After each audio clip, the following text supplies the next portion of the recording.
People have a real fear of the IRS. Sometimes they lose sleep. They're super stressed out.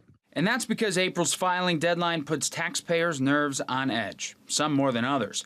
A recent Stanford University study points out black taxpayers might have more to stress out about. It found the IRS audits black taxpayers about 3 to 5 times more often than non-black taxpayers. The highest audited districts or areas were all poor and black, 80 to 95% black populations, predominantly in the South.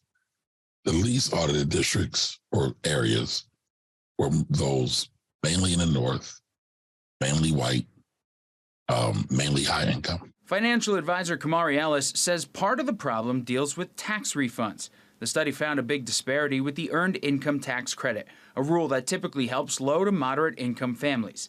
Ellis believes some so-called tax preparers might be trying to take advantage by promising big returns. You see a lot of these things happen with a lot of unregulated tax preparers. I mean, if you just look at some of the court records for tax fraud, and especially in some of these lower income areas, it's because they're doing fraudulent things as it relates to children and children deductions. Senators grilled new IRS Commissioner Daniel Warfel about the apparent racial bias at the agency during his confirmation hearing in February. Government agencies typically use algorithms to drive decisions like audits.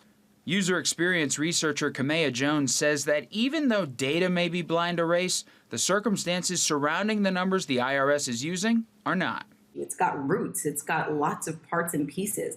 And so if we actually believe, yeah, somebody from this particular zip code shouldn't be making that much money because that's not the kind of people who live in this zip code, then that is based on systemic racism, right? And how we've classified particular zip codes. But does that mean that that person was sitting there with that thought in mind? Not necessarily. They probably were looking at data, right? Unbiased data that tells them, okay, we should flag this zip code.